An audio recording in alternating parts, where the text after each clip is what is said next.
In 1941, 4 SS killing squads, the Einsatzgruppen, moved into the Soviet Union with the German army and launched a systematic campaign of mass murder across occupied Soviet territory, the largest coordinated mobile killing operation in history. When the war ended, their commanders were identified. A trial followed. The evidence was not in dispute. Their signatures were on the orders, and their own operational reports recorded what their units had done. But what those convictions produced had very little to do with what the evidence showed. For some, justice came. For others, it came only partially. And for some, it never came at all. Heinz Jost led one unit through the Baltic states. Erich Naumann, another across Belarus and Central Russia. Otto Rasch through Ukraine. Otto Ohlendorf across southern Ukraine and Crimea. Their mission was explicitly ideological: to eliminate Jews, communist officials, and political opponents across occupied Soviet territory, clearing the ground behind the German advance. But within weeks, their orders had expanded in scope from individuals to entire communities. Men, women, and children rounded up and marched to ravines and shot, locked inside buildings that were set alight or taken into public squares and hanged. In September 1941, Rasch's unit assembled 33,771 Jewish residents of Kiev at a ravine called Babi Yar and shot them over 2 days, the largest single recorded operation across all 4 sectors, but one that was not an anomaly. It was a measurement. By 1943, these 4 units had killed approximately 1.5 million people. If you want to know what accountability looked like for the men behind that number, subscribe. Murder at this scale was taking a psychological toll on the men carrying out the executions, and therefore the SS developed an alternative. Walther Rauff of the Reich Security Main Office in Berlin headed the development of a new method of killing at industrial scale. Purpose-built vans that piped exhaust gas into a sealed rear compartment were manufactured in Berlin and distributed to areas where the Einsatzgruppen operated. By June 1942, Rauff was receiving updates on the new killing machine. 3 vans had processed 97,000 people, but adjustments to the loading mechanism were recommended because the current design was causing damage to the floor of the vans. Rauff filed the report, and when Allied interrogators later placed that documentation in front of him, he confirmed its authenticity and signed an affidavit acknowledging his role. Rauff's admission came when the documentation was shown to him, but Otto Ohlendorf, who commanded Einsatzgruppe D, didn't need to be shown anything. When U.S. interrogators questioned him in October 1945, he told them his unit had killed nearly 100,000 people, and then proceeded to explain exactly how. He described the orders he had received, the system his men had operated, and the geography of the killing campaign, without requesting a lawyer and without qualifying the figure. That admission was consistent with what the documents already established. The prosecution would be built entirely from those documents: the operational reports, the kill tallies, and the signed orders of the men who had commanded the killing. Case 9 was one of 12 subsequent Nuremberg trials, and in September 1947, 23 men went before the tribunal. Not only the 4 Einsatzgruppe commanders, but also the officers who had led the Sonderkommandos and Einsatzkommandos beneath them, the subunit commanders responsible for individual operations across the Eastern Front. Benjamin Ferencz led the prosecution at 27 years old, appearing in a courtroom for the first time. But the defendants had documented the killings themselves, and Ferencz needed nothing else. He called no witnesses, and his prosecution took only 2 days. Every defendant made the same argument. The orders had come from above, and the responsibility lay with those who had issued them, not those who had carried them out. But the tribunal rejected it, ruling that criminal liability did not travel upward along a chain of command. Each man in the dock was answerable for what he had ordered and what his unit had done, and the documents had already proven it. And the verdicts came on April 10th, 1948, but not for all 23 men. Otto Rasch, the commander of Einsatzgruppe C in Ukraine, never heard his. His case had been severed before judgment because of severe Parkinson's disease, and he died in custody 7 months later. The commander whose operational sector had included the Babi Yar massacre was never sentenced for anything that happened there. Of the 22 who did receive verdicts, 14 were sentenced to death, among them 2 of the 4 commanders, Ohlendorf and Naumann, and several of the sub-unit commanders beneath them. A further 2 men received life sentences, among them Heinz Jost, the commander of Einsatzgruppen A, and 5 others received fixed prison terms ranging from 10 to 20 years. But one man, Matthias Graf, was convicted only of membership in a criminal organization rather than the killings themselves. He walked out of court that same day. Despite the convictions, one American official was about to enter Germany, and nothing that followed would reflect what the tribunal had decided. John J. McCloy arrived in Germany in September 1949 as the newly appointed U.S. High Commissioner. With his arrival, authority over every Case 9 sentence passed from military to civilian hands, which meant the fate of every sentenced man now rested with someone who had not heard a word of the evidence against them. The condemned men and their advocates had been petitioning for review since the sentences were handed down, and that pressure did not stop when McCloy took office. It intensified. His response was a formal advisory board on clemency, 3 American jurists with a mandate to examine every sentence under American jurisdiction and determine whether it should stand. McCloy publicly opposed a general amnesty. Each case, he said, would be decided on its own merits.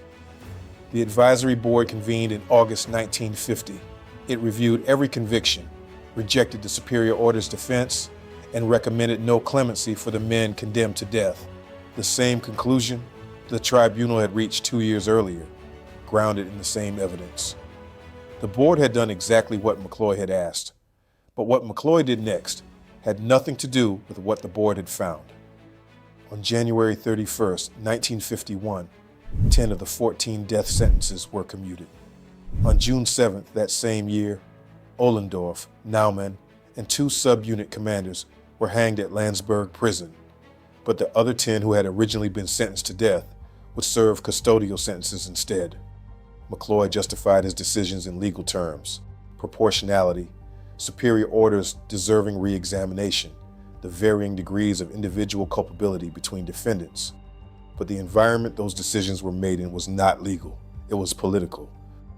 The Soviet Union had detonated its first atomic bomb in August 1949, and overnight West Germany, sitting as a buffer between NATO and Soviet expansion, had become the most strategically critical country in Europe. That shift handed Konrad Adenauer, West Germany's federal chancellor, a leverage he applied across a broad negotiation: West Germany's sovereignty, its rearmament, its path into NATO, and the release of the men still serving sentences was one of the concessions he extracted as part of it. Church leaders added their voices. The German legal establishment called the trials victor's justice. Every pressure was pointing in the same direction, and McCloy's legal language was the vocabulary in which a political decision was dressed. The men whose sentences had just been commuted were still in prison, and their parole hearings were already being prepared. Heinz Jost had commanded Einsatzgruppe A through the Baltic states and northern Russia, for which the tribunal had sentenced him to life imprisonment. But McCloy reduced that sentence to 10 years. The parole process then released him from Landsberg Prison in December 1951, less than 3 years after the verdict that had been intended to keep him there for life. He worked as a real estate agent in Dusseldorf until his death in 1964. Franz Six was not one of the 4 Einsatzgruppe commanders. He had commanded Vorkommando Moscow, a forward subunit of Einsatzgruppe B, responsible for killings across occupied Soviet territory, but the tribunal had still sentenced him to 20 years. McCloy reduced that to 10. The parole process reduced it further, and by October 1952, Six was out of Landsberg, having served less than 4 years. He built a post-release career as a public relations executive and management consultant, and died in 1975, aged 65. Jost had received a life sentence and walked out in less than 3 years. 6 had received 20 years and walked out in less than 4. The next case was not a reduced sentence. Walter Blum had commanded Sonderkommando 7A of Einsatzgruppe B and been condemned to death, and by March 1955, he was released and working as a lawyer for a real estate firm within 5 weeks. Even worse than this was the case of Eugen Steimle, Blum's successor in that same command. Under Steimle's direct command, his unit had killed more than 500 people, entire families assembled and shot together, men, women, and children. But by May 1955, he was teaching German and history at a private religious boarding school for boys in Wilhelmsdorf, West Germany.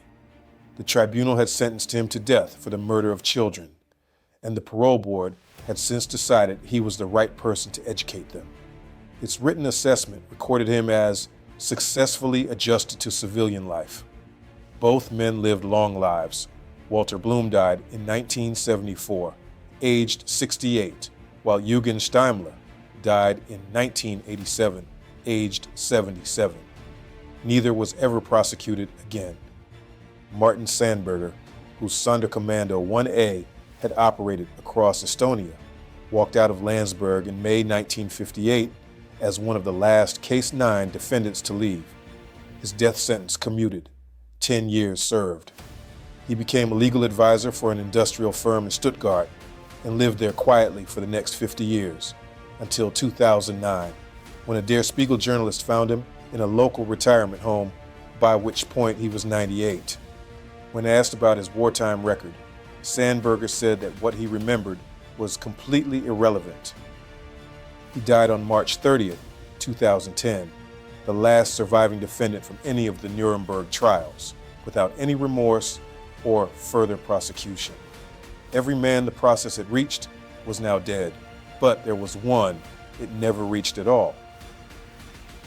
Walther Rauff, the man whose signed affidavit confirmed his direct role in the gas van killing program, had been arrested in Milan in April 1945 and assessed as suitable for execution or lifelong imprisonment. But before Case 9 was indicted in July 1947, he had already escaped from an internment camp at Rimini and disappeared into the church network run by Bishop Alois Hudal, an Austrian bishop in Rome who wanted Nazis out of Europe, convinced he was protecting anti-communist fighters from political persecution rather than shielding war criminals from justice. By December 1949, Rauff had settled his family in Ecuador. No extradition request had followed him there. By 1958, he had moved further south, settling in Punta Arenas in southern Chile, and in 1959, the BND, West German Intelligence, gave him a contract as an intelligence asset. But West German prosecutors were already building a case against him, which meant the same government was simultaneously employing him while preparing to extradite him. When the extradition request was filed in November 1962, that contradiction was exposed, and the BND backdated the termination of his contract to make it appear like he had been dismissed before the pursuit began. On December 3, 1962, Rauff was arrested in Punta Arenas, and a Chilean judge reviewed the evidence against him. The progress report, logging 97,000 deaths, the operational records, his own signed affidavit, and approved extradition. But Rauff appealed, and Chile's Supreme Court ruled that the 15-year statute of limitations applied. The judge had found the evidence sufficient, but the Supreme Court had found it too late. On April 26, 1963, Rauff walked free after 123 days in custody. In March 1984, the West German embassy asked General Pinochet, Chile's military ruler, to expel Rauff, but Pinochet refused, and the 1963 Supreme Court ruling meant he had no obligation to reconsider. Rauff had broken no Chilean law. On May 14, 1984, he died in Santiago of a heart attack, aged 77. At his funeral, Chilean and German Nazis gave the Nazi salute at his grave. In 1945, Allied interrogators had assessed him as suitable for execution or lifelong imprisonment. Every defendant in Case 9 faced the consequences of a verdict. Some were executed, others imprisoned, others eventually freed. Rauff faced none of those consequences. He had never received a verdict at all. 22 men were convicted. 4 were executed. 1 walked free on the day of sentencing. The rest were released within a decade. 1 man was never charged. That is the documented outcome of the men who commanded 1.5 million deaths. If you want to know what happened to the men who ran Auschwitz, the commandants, the guards, and the officers who built and operated the largest extermination camp in history, that video is on the screen now. And if this is the kind of history you want more of, subscribe. We cover the decisions, the consequences, and the people behind them every week.